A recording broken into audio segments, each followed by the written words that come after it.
Viral bentrok dua kelompok di Kemang, Jaksel bawa senjata laras panjang, dipicu rebutan lahan.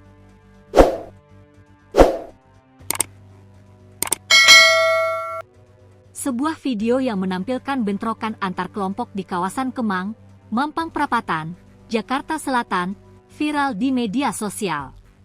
Dalam video yang beredar, sejumlah orang dari salah satu kelompok terlihat membawa senjata laras panjang. Mereka menembakkan senjata tersebut ke arah kelompok lawan. Mereka juga merusak satu unit mobil berwarna kuning yang terparkir di tempat kejadian perkara, TKP. Sementara itu, kelompok lainnya melakukan perlawanan dengan melempar batu dan botol.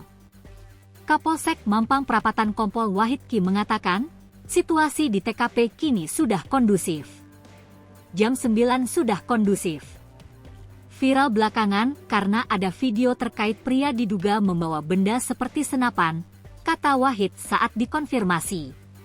Wahid mengungkapkan, bentrokan tersebut diduga dipicu karena kedua belah pihak saling mengklaim kepemilikan lahan. Perebutan lahan hanya motif saja, ungkap Kapolsek.